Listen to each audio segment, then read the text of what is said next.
Sometimes it's not you, it is the plant itself. The size, the environment, how it was grown even before it came to you. Not one plant grows the same in every house or even the same house. My Begonia Paulensis that has been with me for 1 year, okay? And this is my Begonia Paulensis that's been with me for 4 months. Looks very different. They are the same plant in the same grow cabinet, but doing very, very differently. So this is not going to be a care video. It is just my personal experience with this plant so far. I'm still trying to figure it out. So this is the first one. I'll insert some footage of what it looked like. I don't think I took pictures of it when it first came to me. I'll have to check. This is the first Begonia Paulensis. This is the second. So the first one came to me as a starter plant and it was very small. And this is what I have today. You'll see another clip of me rehabbing it in a little bit. But I have another piece of this begonia in the terrarium and it's doing better, but hasn't grown much. And it's granted, it's winter here. I think that's part of the struggle with this particular plant. Definitely not this one, but this one. So this one never really thrived for me at all. The leaves were crisping up so much. It was just so bad. I just don't understand. I had it in the IKEA grow cabinet and they're both in there.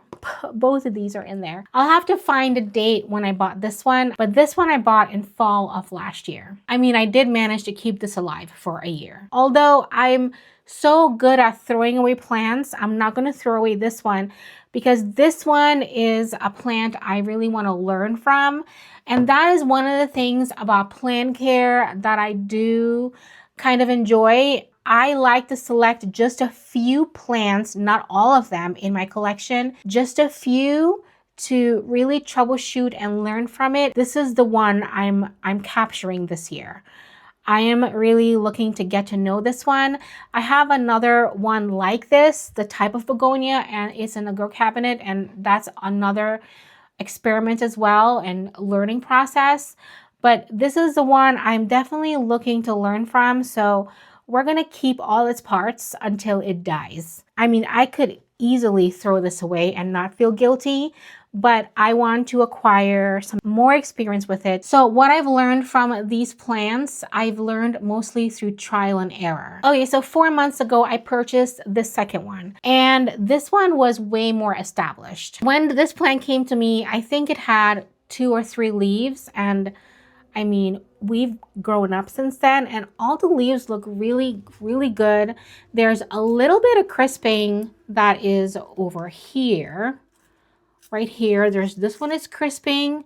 That's the only one. There's no crispy leaves on this plant other than that one. And they live in the same area, except this one is at the top of my IKEA grow cabinet. And this one is at the bottom where the heat mat is. It actually is in a pot where it holds a little bit more moisture because of where it is. The heat mat dries it out really quickly, so I check on this plant quite a lot. I don't let it sit dry. Surprisingly, I am not an underwaterer when it comes down to this plant. So I got this plant in October last year. Look how much leaves we've had since then, okay?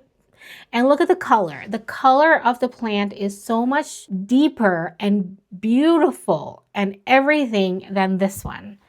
I don't understand. So my experience with this plant have been so much better, so much more rewarding, makes me feel a little better about my plant growth journey, because this one, I just think it was already not set up for success before it came to me. I mean, there's proof here. This one was a little bit more established than this one, and I think that's one reason why it's doing better. So I am thankful that this one has done so much better. It helped confirm that my struggles was just not me. Some things I've learned about this plant since I've had it for 1 year and 4 months is that you really can't tell when it wants water because of how it stores its water in the rhizomes. The begonias are hungry plants. They want fertilizer, they want water, they want They want you to fuss over them. And you know, sometimes in your plant care journey, part of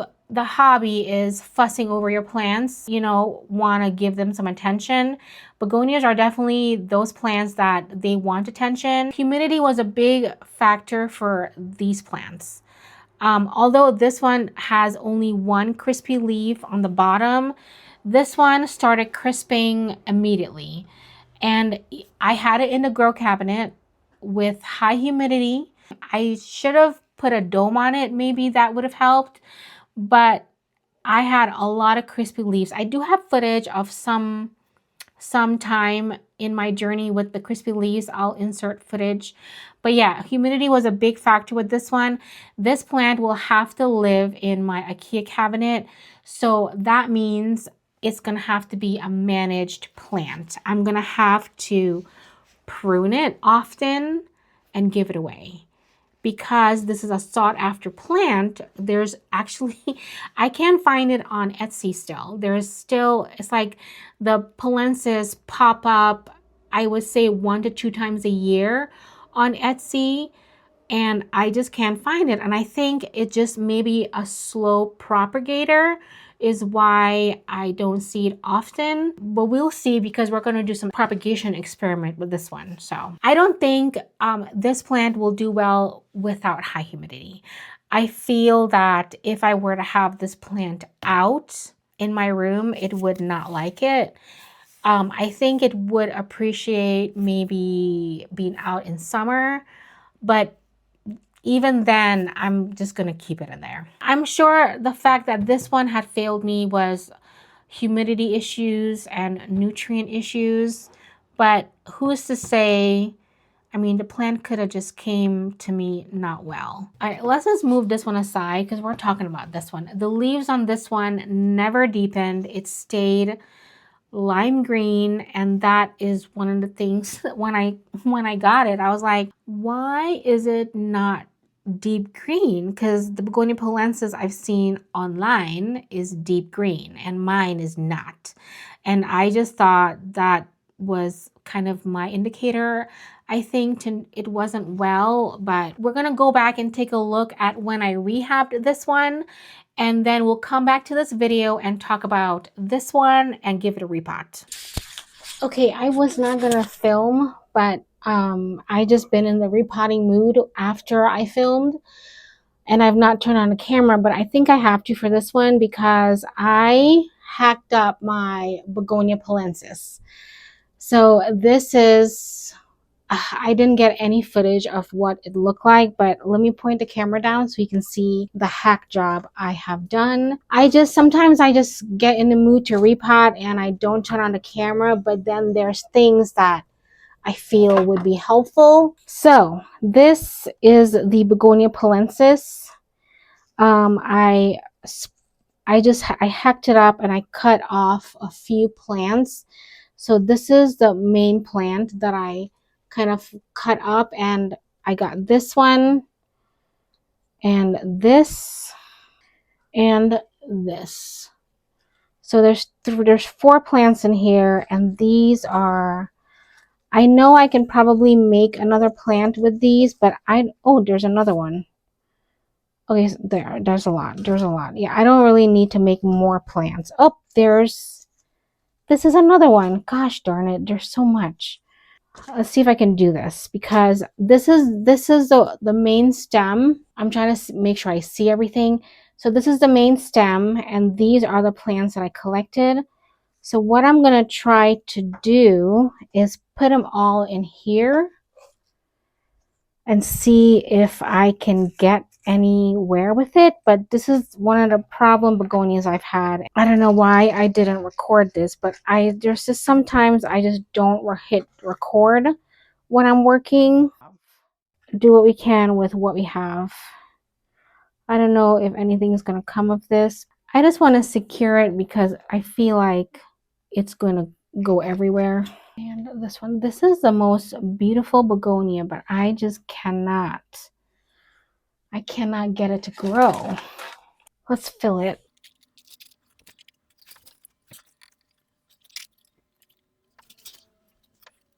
Okay, let's see if this is going to help. I really just destroyed it, but oh Lord, this is not. This is going to be a difficult one to. I think I'm going to just cut off this big leaf. Oh. Okay, so I saved a little bit. This is what I have of the begonia, and then this is one of the main plants. Oh my Lord, it just can't, it's not happy. I'm gonna water. Okay, let's see what happens.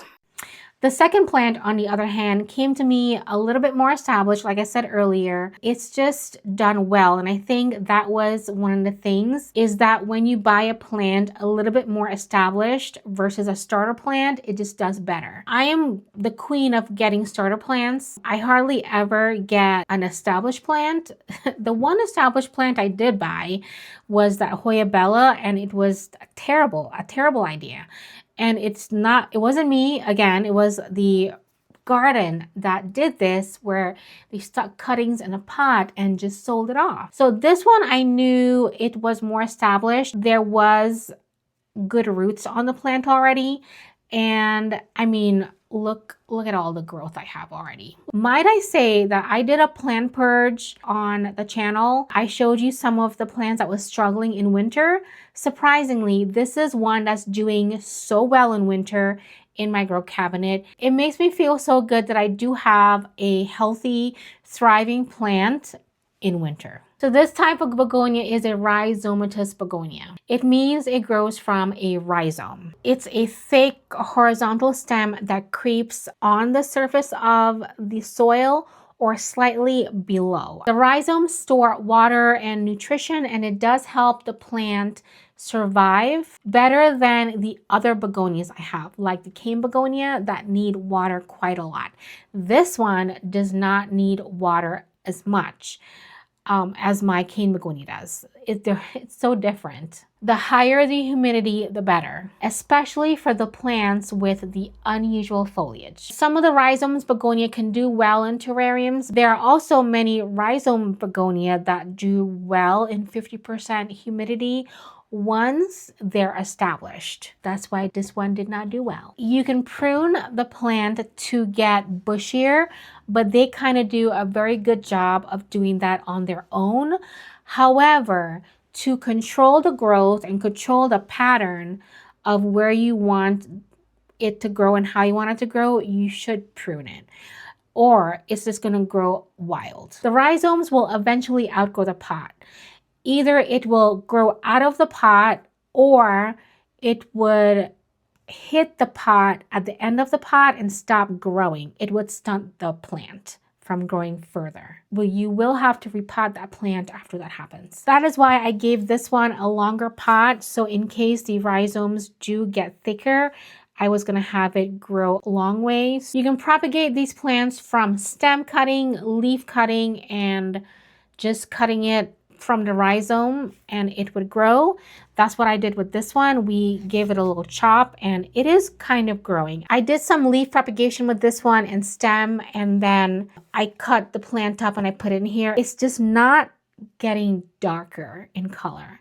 So we're gonna do some more experimenting with this one. There is something I learned when I was trying to figure out this plant, and in my research, all Rex begonias are rhizome begonias, but not all rhizome begonias are Rex begonias. That is one of the things I learned. I have another begonia, and it's a Rex begonia. It sends out tubers, but that's a Rex begonia. This plant is going to be big, and I already know that because of that, I do have to prune it back. It's gonna live in the IKEA cabinet. It can't take over my whole cabinet because I don't want one plant in that cabinet.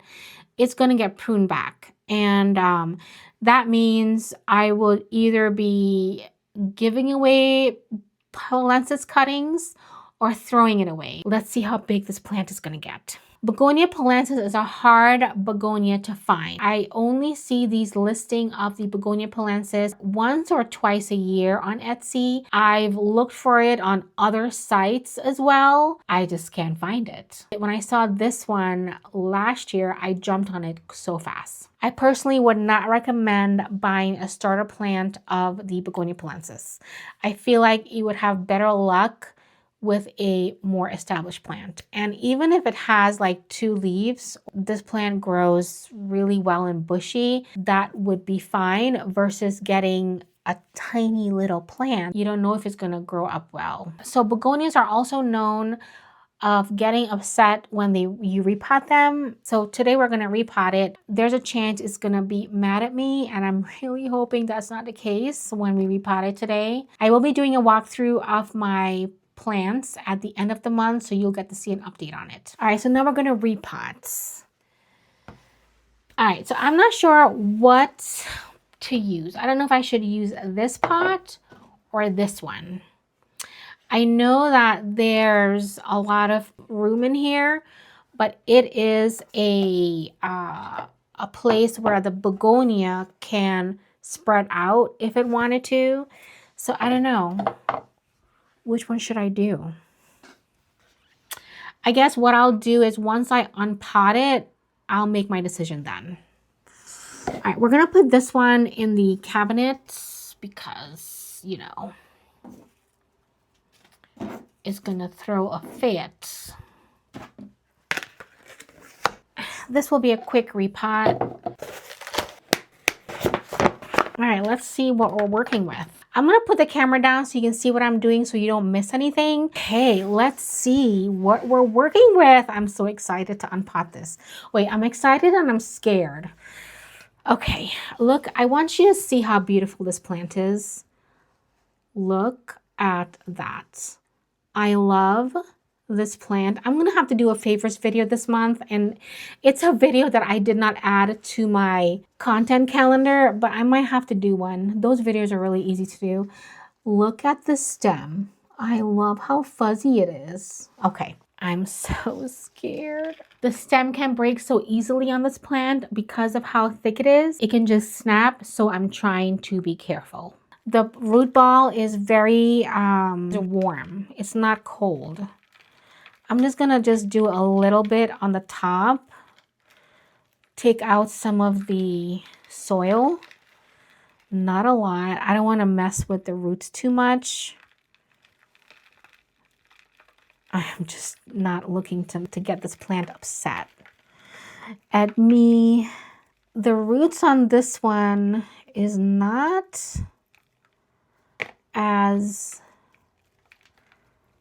fine as the other begonias I have. I think I've gotten enough soil out. I don't know if I want to use this pot. I mean, it's so big. I think it'll be fine. I think it'll be fine. This is the mix I'm using for this one. More potting mix versus perlite and orchid bark and some cocoa coir. I think this pot might be a little too big. Okay, I went pot shopping downstairs and I have this one and this one. So this one, oh, this one is a little shallow and smaller than this one. So I think I'm going to use this one. And this is a self-watering pot as well. So we're going to do it. We're going to do it. Okay. We'll do that. Because I think this is just too wide for it. This one feels a little bit more doable. Hi, buddy. What's up? You okay? Go lay down, honey. Okay. Yeah, I think we'll be fine if I do this one, this pot. I think this one's too... Yes, honey. What's up, honey? Hi. What's up? Okay, let's move it out. That means I have to mess with the plant again. Not too much. Okay. Ooh, okay. Yeah, that was too much soil for that.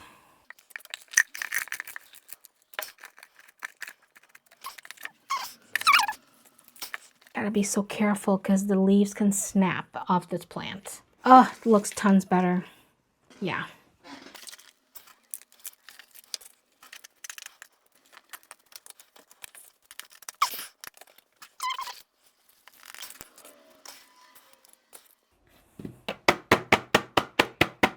Water it right now.